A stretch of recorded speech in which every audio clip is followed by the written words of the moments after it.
Vamos a mostrar ahora una relación funcional muy importante entre el campo eléctrico y el potencial electrostático. Es una relación funcional que nos va a permitir describir la distribución espacial del potencial electrostático toda vez que conozcamos la distribución del campo eléctrico. Esta relación funcional es de carácter general en matemática, toda vez que está definida una función escalar continua y con derivadas parciales continuas. Otra vez, por si acaso no lo hayan visto todavía en análisis matemático, lo vamos a derivar aquí. Próximos minutos de matemática, entonces, U es una función escalar de X y Z, siendo Z tres variables independientes, pueden ser más en matemática.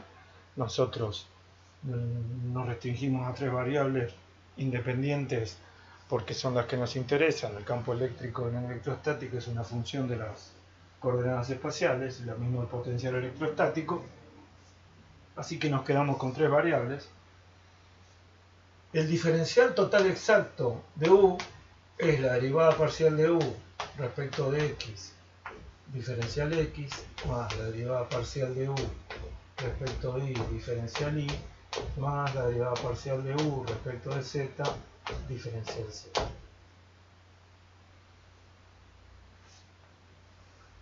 Si representamos gráficamente esta expresión para tres ejes coordenados, X, Y, Z, tomamos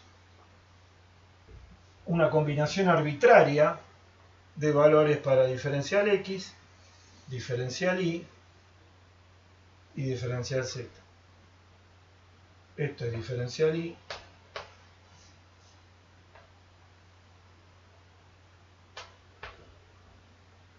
esto es diferencial X y esto es diferencial Z. Si tenemos definida la función U en el punto P, donde dibujamos esta terna de ejes, diferencial U será tal que en este punto tendremos U más diferencial U. La función que vale U en P valdrá U más diferencial U, donde diferencial U está dada por esta expresión, en el punto que se separa del punto P en diferencial X, diferencial Y y diferencial Z. Es decir, diferencial U nos da el cambio infinitesimal de la función escalar U cuando diferencial X, diferencial Y y diferencial Z definen este segmento diferencial L. Por lo tanto, diferencial U será la variación de la función escalar U infinitesimal en la dirección del vector diferencial L. Vector diferencial L que podemos definir de esta manera. Diferencial L igual diferencial X en Y más diferencial Y en J más diferencial Z en K.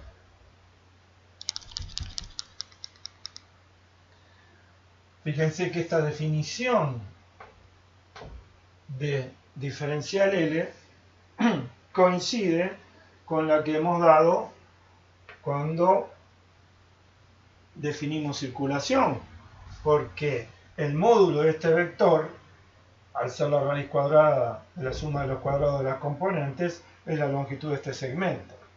Y la dirección de este vector estará dada por sus cosenos directores. Alfa, los cosenos directores, es decir, los cosenos de los ángulos alfa, beta y gamma. El ángulo alfa será diferencial X sobre el módulo de diferencial L. El ángulo beta diferencial Y sobre el módulo de diferencial L, lo mismo con el ángulo gamma. De manera que este vector diferencial L nos da la dirección en la que el cambio diferencial U está dado por esta expresión. En ese contexto podemos escribir diferencial U como el producto escalar de un gradiente, un vector, perdón, que llamamos gradiente, de U escalar diferencial L.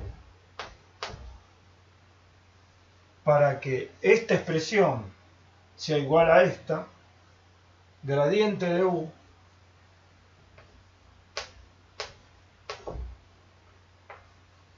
el vector gradiente de U tendrá que ser la derivada de U respecto de X en Y más la derivada de U respecto de Y en J más la derivada de U respecto de Z en K.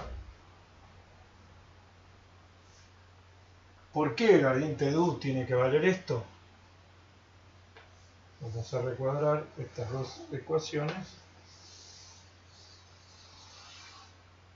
porque las vamos a usar. ¿Por qué el gradiente de U tiene que estar dado por esta ecuación? Fíjense, si hacemos el producto escalar de este vector por diferencial L, tendremos que hacer la suma de los productos de los componentes, de las componentes de ambos vectores, es decir, derivada de U respecto de X por diferencial X, más derivada de U respecto de Y por diferencial Y, más derivada de U respecto de Z por diferencial Z, que es exactamente la definición de diferencial total exacto. El vector gradiente, así definido, es un vector unívocamente definido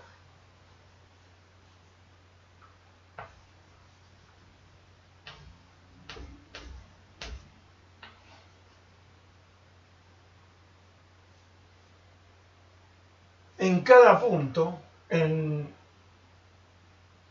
el que esté definida la función U, porque gradiente de U solo depende de U y de la derivada de U respecto de las variables independientes en el punto P. Este vector, módulo, dirección y sentido, depende solo de U, mientras que la dirección del vector diferencial L es libre. Cualquier combinación de diferencial X, diferencial Y, diferencial Z es válida porque son las variables independientes y por lo tanto el valor de diferencial U dependerá del ángulo que formen gradiente de U y diferencial L y por lo tanto habrá una dirección para la cual diferencial U sea máximo. Y esa dirección es la dirección del gradiente, porque el coseno del ángulo involucrado en el producto escalar será 1, el valor del coseno del ángulo será 1 cuando la dirección de diferencial L coincida con la del gradiente. Es decir, el gradiente de una función escalar en un punto es una magnitud vectorial vinculada a la magnitud escalar que define el módulo, la dirección y el sentido de máximo crecimiento de la función escalar. Si ahora volvemos a nuestro caso, nuestra función escalar, la que nos interesa en este momento, es la función potencial electrostático que definimos de esta manera: B2 menos B1 igual a menos la integral entre 1 y 2 de E escalar diferencial L.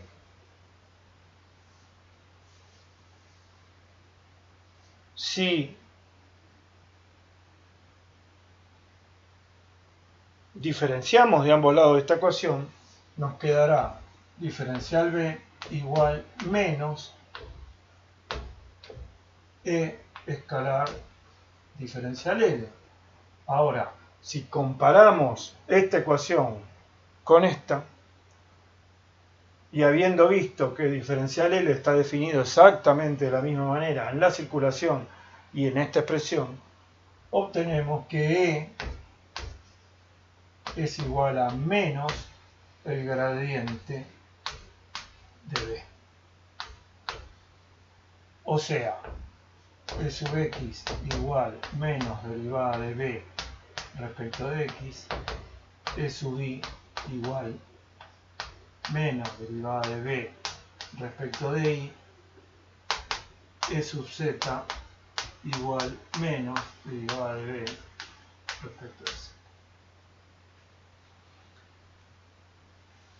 Si en algún contexto conocemos la expresión analítica del potencial electrostático en función de las coordenadas espaciales, estas expresiones nos permiten obtener las componentes del campo eléctrico en cada punto del espacio.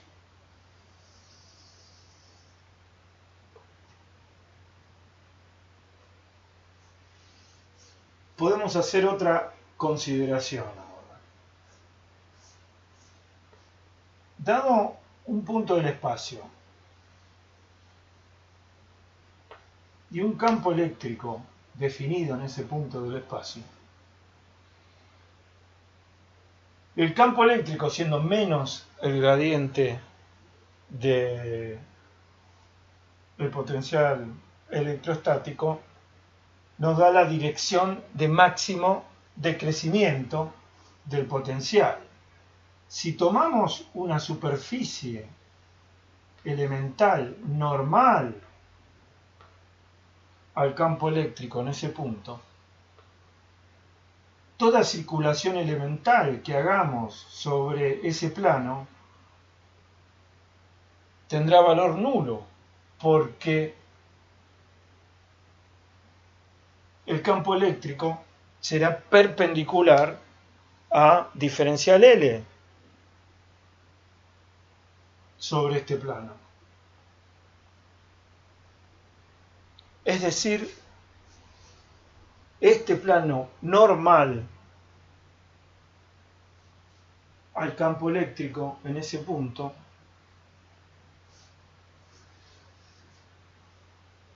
para cambios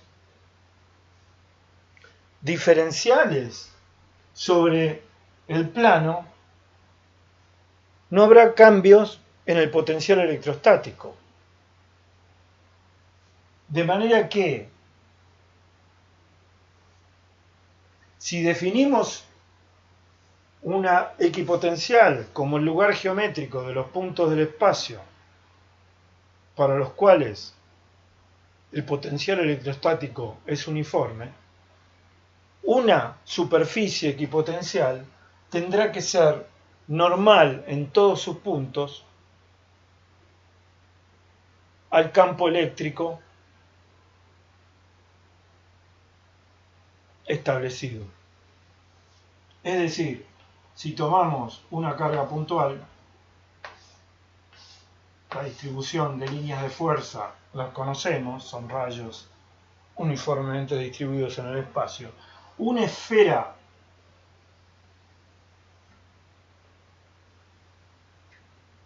concéntrica con la carga será una equipotencial, porque cualquier circulación que hagamos sobre la superficie de la esfera será nula, al ser nulo en todos los puntos de esa circulación el producto escalar por diferencial L, por ser normal a la superficie.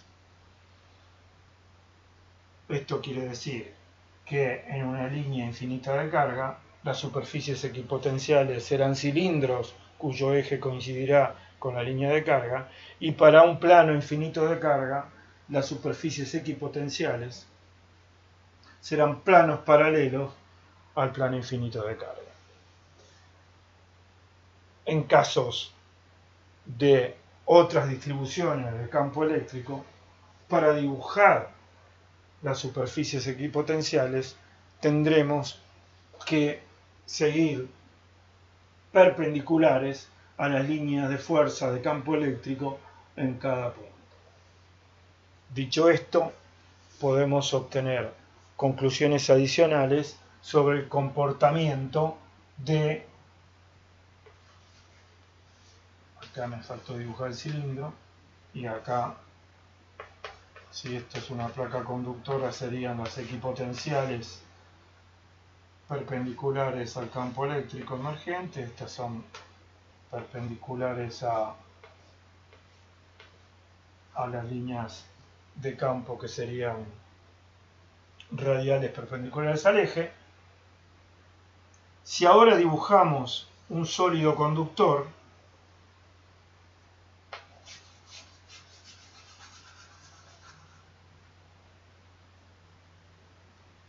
sabiendo que el campo eléctrico dentro de un conductor eléctrico en electrostática es nulo, será nula la circulación a lo largo de cualquier curva contenida dentro del conductor. Por lo tanto, dos puntos cualesquiera dentro del conductor tendrán el mismo potencial electrostático. Es decir, un sólido conductor es un volumen equipotencial.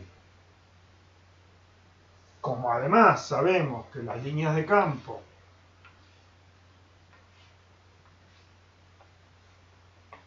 llegan o emergen del sólido perpendicularmente a él, la superficie del sólido será una superficie equipotencial, porque además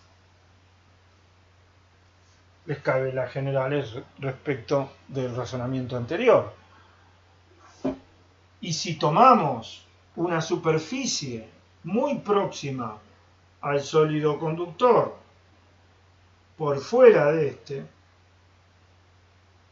esa superficie, por ser las líneas de campo que emergen o llegan al conductor perpendiculares a él, esa superficie copiará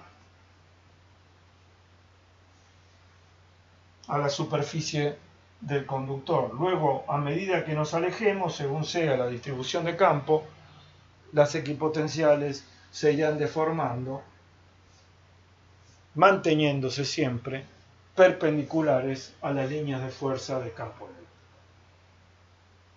Esto es entonces lo que podemos decir de la relación entre campo eléctrico y potencial electrostático.